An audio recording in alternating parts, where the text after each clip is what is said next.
ధీరజ్, మావయ్య,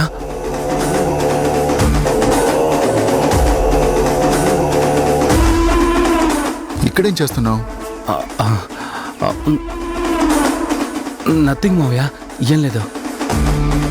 ఏంట్రా దాస్తున్నావు? ఏం లేదు మావయ్య. నిజం చెప్పు, ఏం దాస్తున్నావు? తరుణ్ రూమ్ సర్దుదామని వచ్చాను మావయ్య. ఇక్కడేవో ఇంజెక్షన్స్ ఉన్నాయి. ఏంటా అని చూస్తే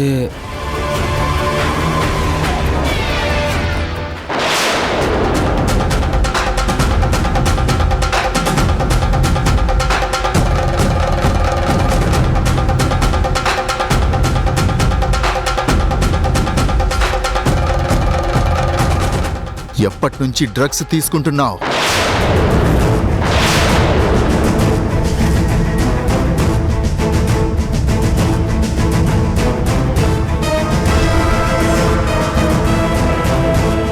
నీకోసమే కదరా నేను హైదరాబాద్కి షిఫ్ట్ అయ్యాను. అయినా నువ్వు ఈ అలవాట్లు మానుకోవా? నేను నీతో మాట్లాడుతున్నాను, కానీ నువ్వే నాతో సరిగ్గా మాట్లాడడం లేదు. ఇప్పుడు కూడా ఈ అలవాట్లకి నేనే కారణమని నా మీద బ్లేమ్ వేస్తావా? చెప్పరా, చెప్పు.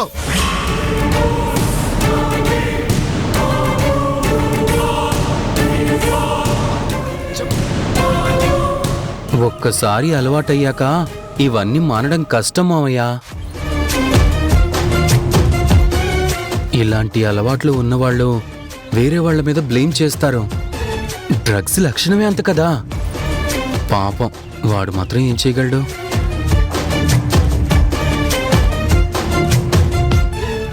ఈ అలవాట్లు మానేస్తావా లేదా? ఇన్నాళ్ళు మీరు మీ వృత్తికి ఇంపార్టెన్స్ ఇవ్వడం వల్లే మన మధ్య గ్యాప్ వచ్చింది అనుకున్నాను. కానీ ఇప్పుడు మీ బిహేవియర్ని బట్టి చూస్తే మీరు చెప్పుడు మాటలకి ఇంపార్టెన్స్ ఇవ్వడం వల్లే మీకు మీరు కావాలనుకునే మనుషులకి మధ్య గ్యాప్ వచ్చిందని అర్థమైంది. ఇప్పుడు నేను డ్రగ్స్ తీసుకోలేదన్నా కూడా మీరు నన్ను నమ్మరు. మీతో వచ్చిన ప్రాబ్లమే అది. మా అమ్మ విషయంలో కూడా ఇలాగే చేసుంటారు. రేయ్, తన గురించి మాట్లాడకు. మాట్లాడతాను. మా అమ్మ విషయంలో కూడా ఇలాగే చెప్పుడు మాటలు విని అపార్థం చేసుకొని ఉంటారు.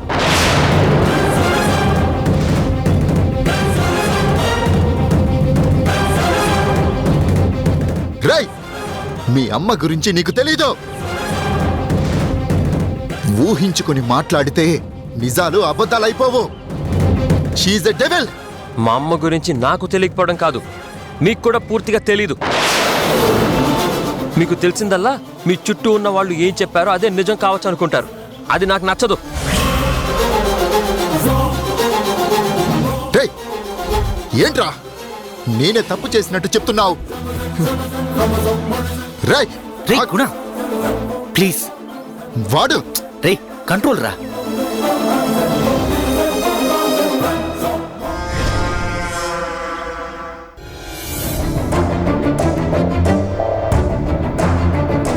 దీనికి వీళ్ళ నాన్న జీన్సే వచ్చాయమ్మా. అందుకే అవే బుద్ధులు, అవే ఎలర్జీలు కూడా వచ్చాయి. వాట్? నాకు మా నాన్నకి సేమ్ ఎలర్జీనా? పైగా ఇది రేర్ ఎలర్జీ. తండ్రి పోలికలు కూతురికి రావడంలో వింతేం లేదులేవే. ఇప్పుడేమైందని? చాక్లెట్ ఎలర్జీ చాలా రేర్ ఎలర్జీ. ఎవరో దేవుడు పంపినట్టుగా దీనికి ఎలర్జీ వచ్చినప్పుడు అక్కడ ట్రీట్మెంట్ చేసి సేవ్ చేశారు. కరెక్ట్ టైంకి ఆ ఎలర్జీ ఉన్న వాళ్ళు అక్కడికి రావడం, మందు వాళ్ళ దగ్గర ఉండడం, ఇదంతా చాలా సర్ప్రైజింగ్ గా ఉందమ్మా. కొంపదీసి ఆ దేవుడు పంపినవాడు అల్లుడు కాదు గదా?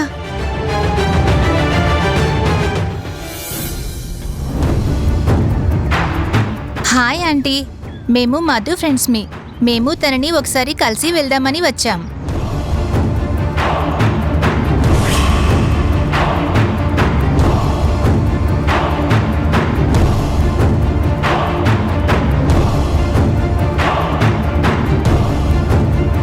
డౌట్గా చూస్తారేంటి ఆంటీ?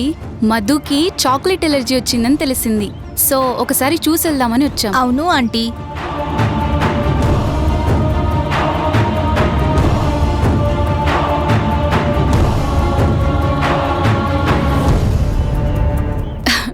తన పేరు నజ్మా ఆంటీ. సలాం అలైకుం ఆంటీ.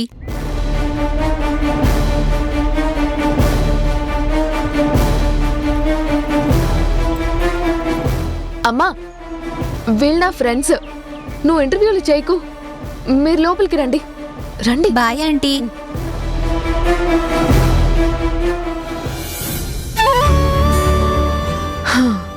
కాస్తుంటే మా అమ్మ నీ బుర్కా తీసేసేది, అందరికి కోటింగ్ ఇచ్చుండేది తెలుసా.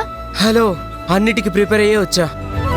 దొరికిపోతే ఆవిడ కాళ్ళ మీద పడిపోయి నన్ను అల్లుడిగా యాక్సెప్ట్ చేసేదాకా కాళ్ళు వదిలేవాడినే కాదు.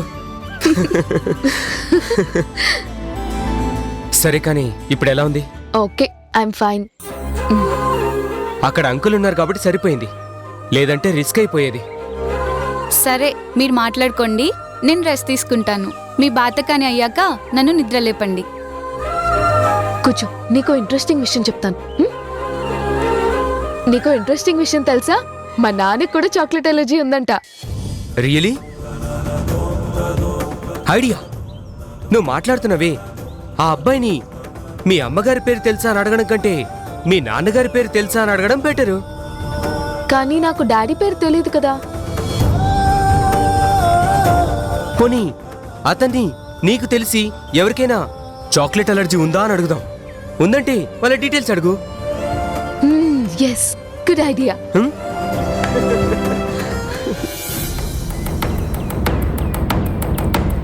నేను చెప్పిన ఆసనాలు రెగ్యులర్గా చేస్తూ ఉండండి, ఏ ప్రాబ్లం రా. నేను మళ్ళీ కాల్ చేస్తాను. అక్క విను, మధు రూమ్ లో అమ్మాయిలు ఉన్నారు కదా, నాకు వాళ్ళ మీద డౌట్గా ఉంది. అలాంటిదేం ఉండదులే చిత్ర, లైట్ తీసుకో. ఎలాగైనా సరే బయటకు వచ్చేటప్పుడు మాత్రం ఆ పిల్ల బురకా తీసి చూడాల్సిందే. చిత్ర, నా కూతురు గురించి నీకు పూర్తిగా తెలీదు. ఒకవేళ అలాంటి తేడా పనులు చేయాలనుంటే డైరెక్ట్గానే నా మీద తిరగబడినట్టు చెప్పు చేస్తుంది, లేదా నరమానవుడు కూడా దొరకకుండా చేస్తుంది. ఇప్పుడు నీకు డౌట్ వచ్చిందంటే అక్కడ దానికి నీకు డౌట్ వచ్చిందన్న విషయం ఈ పాటికే తెలిసిపోయి ఉంటుంది. అదే నిజమైతే అది మనకు దొరకదు. ఇంతకు ముందులాగా నీలో మధు మీద టెన్షన్స్, వరీస్ ఇలాంటివేం లేవేంటి అసలు? ఎందుకు లేవు? ఉన్నాయి, కానీ వాటిని మేనేజ్ చేసుకుంటున్నాను. అవును చిత్ర. నమస్తే టీచర్ గారు. నమస్తే సార్, రండి కూర్చోండి. చిత్ర, లోపలికి వెళ్ళి జ్యూస్ తీసుకురా. వద్దమ్మా. సార్ ఈ టైంలో వచ్చారు?